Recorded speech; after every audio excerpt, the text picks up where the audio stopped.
Hi all. നമ്മളപ്പോൾ ഇന്നലെ ഒരു 6 ക്വസ്റ്റ്യൻ ചെയ്ത് കഴിഞ്ഞിട്ടുണ്ടായിരുന്നു. ടെലഗ്രാമിൽ നമ്മളൊരു 14 ക്വസ്റ്റ്യൻസ് ആൻഡ് ആൻസേഴ്സ് ഇട്ടിട്ടുണ്ടായിരുന്നു. അപ്പോൾ അതിൻ്റെ എക്സ്പ്ലെയിൻ ചെയ്യണമെന്ന് പറഞ്ഞുകൊണ്ട് നമ്മളത് വീഡിയോ ആയിട്ട് ചെയ്യാനായിട്ട് തീരുമാനിച്ചു. 6 ക്വസ്റ്റ്യൻ ഇടാൻ സാധിച്ചുള്ളൂ. അപ്പോൾ നമ്മൾ അതിൻ്റെ ബാലൻസ് ആയിട്ട് നോക്കാൻ പോവുകയാണ്. 7ാമത്തെ question. Give the correct phrasal verb for extinguish.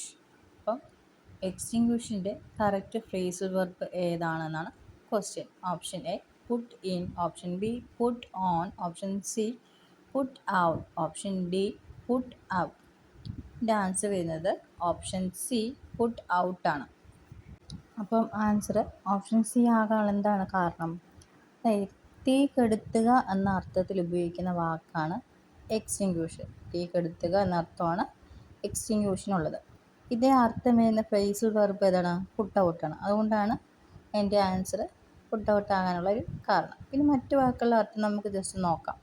Putin എന്ന് വെച്ചാൽ അവകാശവാദം നടത്തുക, അല്ലെങ്കിൽ ഉപകരണമോ ഫർണിച്ചറോ ഒരിടത്ത് ഉറപ്പിക്കുക എന്നൊരു അർത്ഥമാണ് വരുന്നത്, അല്ലെങ്കിൽ ഉൾക്കൊള്ളിക്കുക എന്നൊക്കെ വരും.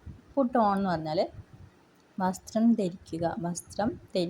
പുട്ട് അപ്പ് എന്ന് പറഞ്ഞാൽ ഒരിടത്ത് താമസിക്കുക, അല്ലെങ്കിൽ താമസിപ്പിക്കുക എന്നൊക്കെ ഒരു അർത്ഥമാണ് വരുന്നത്. 8ാമത്തെ ക്വസ്റ്റ്യൻ നോക്കാം. Fill in the blanks. Either you or your brothers dash are sent. അപ്പം ഓപ്ഷൻ നോക്കാം. Option A is, option B am, option C was, option D are. Answer വരുന്നത് ഓപ്ഷൻ ഡി ആണ്. അത് എന്തുകൊണ്ടെന്ന് വെച്ചാൽ രണ്ട് നൗൺസിനെ എയ്തർ അല്ലെങ്കിൽ ഓർ കൊണ്ട് യോജിപ്പിച്ചാൽ രണ്ടാമത്തെ നൗണിനെ ആധാരമാക്കിയാണ് സിംഗുലർ വെർബ് വേണമോ പ്ലൂറൽ വെർബ് വേണമോ എന്ന് തീരുമാനിക്കേണ്ടത്. ഇവിടെ രണ്ടാമത്തെ നൗണായി വന്നിട്ടുള്ള ബ്രദേഴ്സ് ഒരു പ്ലൂറൽ നൗണാണ്. അതിനാൽ തുടർന്ന് പ്ലൂറൽ വെർബ് ഉപയോഗിക്കണം. പ്ലൂറൽ നൗൺ വന്നാൽ അതിനെ തുടർന്ന് പ്ലൂറൽ വെർബ് ഉപയോഗിക്കണം.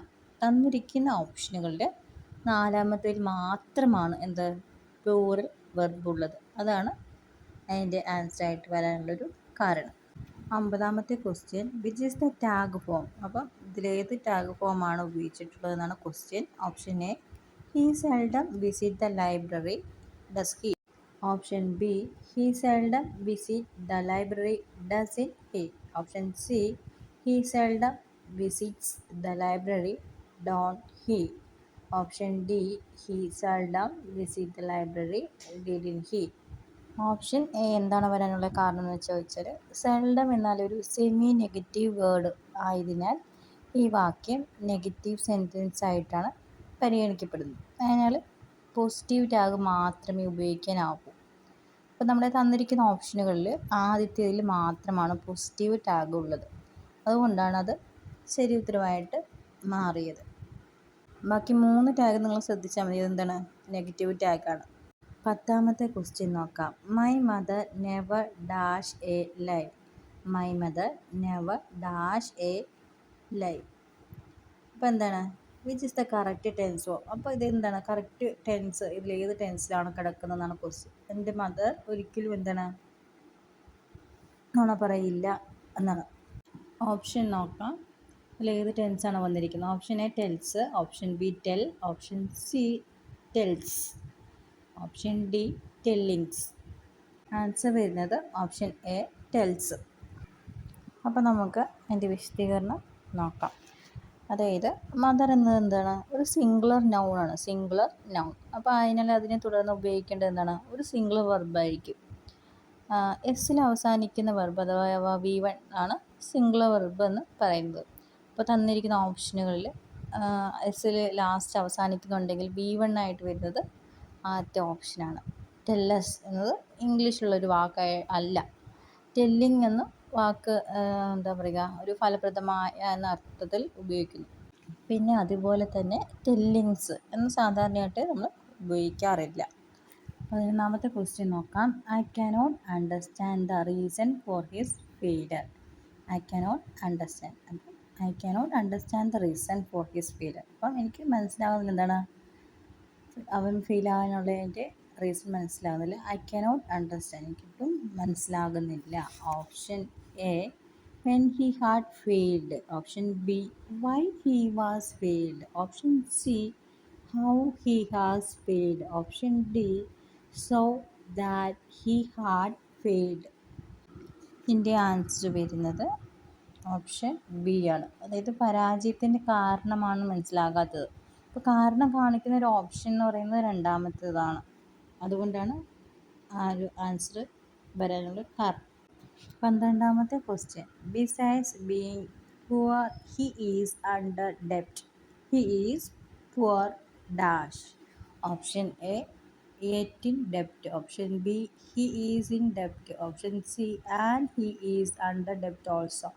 Option D in spite of being in debt. ഇതിൻ്റെ ആൻസർ വരുന്നത് option C and he is under ഡെപ്റ്റ് ഓൾസോ. അതായത് ആദ്യ വാക്യത്തിൽ അവൻ ദാരിദ്ര്യത്തിലും കടത്തിലുമാണെന്നാണ് പറയുന്നത്. ഇവ രണ്ടും ഒരുമിച്ച് സൂചിപ്പിക്കുന്ന ഓപ്ഷൻ മൂന്നാമത്തേതാണ്. അതുകൊണ്ടാണ് അതിൻ്റെ ആൻസർ സി ആകാനുള്ളൊരു കാരണം. 13ാമത്തെ question. Do not waste so many words. Do not waste so many words. Option A tell me briefly. Option B tell me shortly. Option C tell me recently. Option D tell me immediately. ഇതിൻ്റെ answer വരുന്നത് option A tell me briefly. ചുരുക്കി പറയുക എന്നതിന് tell someone briefly എന്നാണ് പറയുക. Shortly എന്ന വാക്കിന് ഉടനെ എന്നാണ് അർത്ഥം വരുന്നത്. 14ാമത്തെ ക്വസ്റ്റ്യൻ നോക്കാം. Dash and nobody else can do it. Option A I can do alone it. Option B I alone can do it. Option C I can alone do it. Option D I can do it alone.